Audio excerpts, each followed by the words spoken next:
الزانیۃ بدکار عورت، زنا کرنے والی عورت، والزانی اور بدکار مرد، فجلدوا کل واحد منہما مئۃ جلدہ، فجلدوا پس مارو،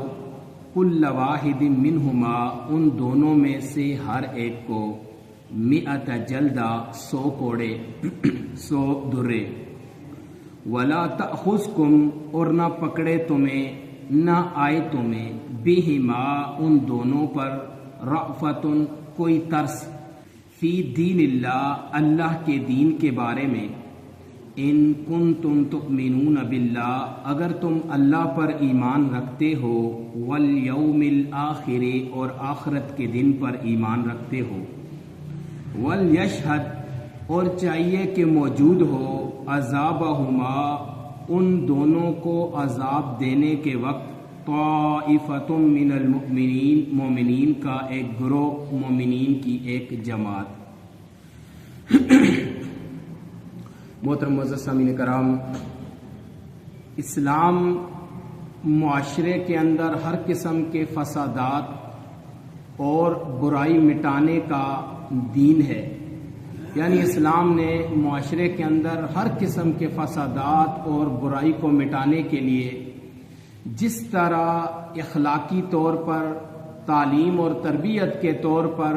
انسان کی تربیت فرمائی، اسی طرح قوانین بھی ایسے نافذ فرمائے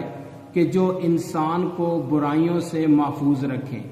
جو ایک انسان دوسرے انسان کی حق تلفی نہ کرے، انسان کسی پر ظلم نہ کرے،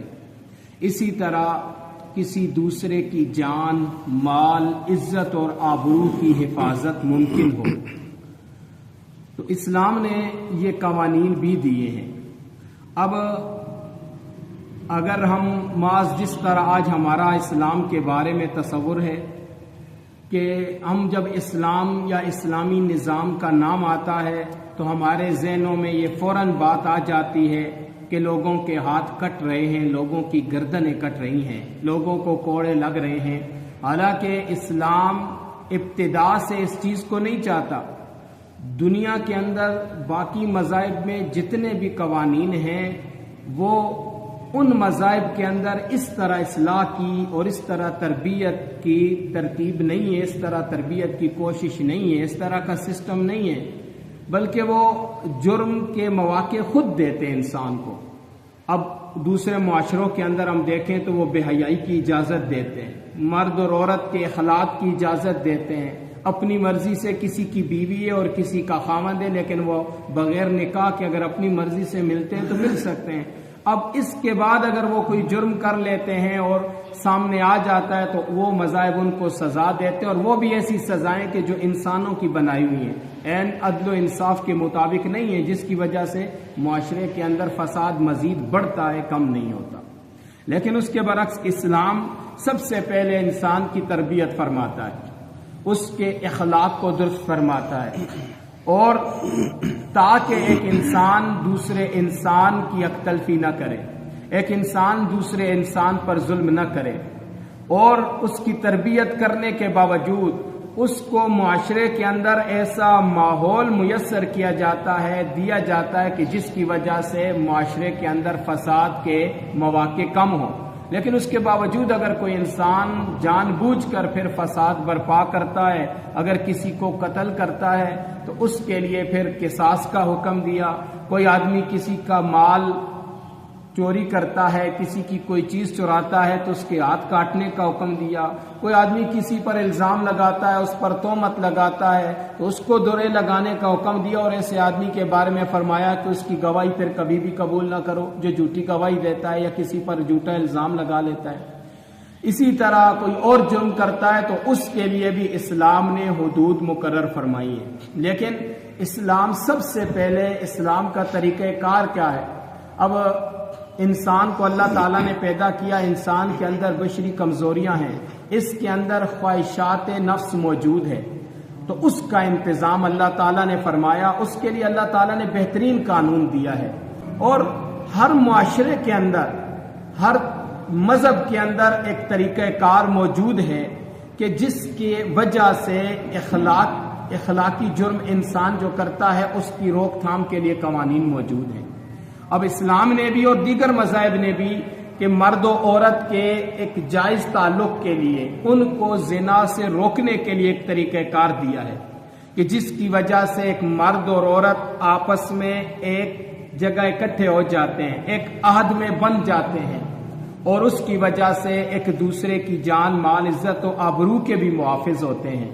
تو لہٰذا اسلام نے جو طریقہ کار انسان کو دیا ہے وہ انتہائی زیادہ امن کا طریقہ ہے، وہ انتہائی بہترین طریقہ ہے۔ اس سے نہ تو معاشرے کے اندر فساد برپا ہوگا، نہ انسان کی آخرت تباہ ہوگی، نہ انسان کی نسلوں کی تربیت کے معاملے میں کوئی خرابی لازم آئے گی۔ وہ بہترین طریقہ ہے۔ آج مغرب معاشرے کے اندر سب سے زیادہ قتل اور سب سے زیادہ جھگڑے اسی وجہ سے ہیں کہ ایک عورت چند دن ایک کے ساتھ ہے پھر دوسرے کے ساتھ ہے اور یہی وجہ ان کے قتل کا سبب ہے۔ نئی نئی بیماریاں ان کے اندر پیدا ہوئی ہیں۔ آج ہمارے معاشرے کے اندر بھی یہ چیز عام ہو چکی ہے، زنا عام ہو چکا ہے اور نئی نئی بیماریاں اور فسادات کا ہم شکار ہے، قتل و غارت کا ہم شکار ہے، اسی وجہ سے کہ ہمارے اندر بھی نعوذ باللہ زنا عام ہو چکا ہے۔ تو فرمایا یہاں پر زنا کی حد کو بیان فرمایا گیا، اور جب تمام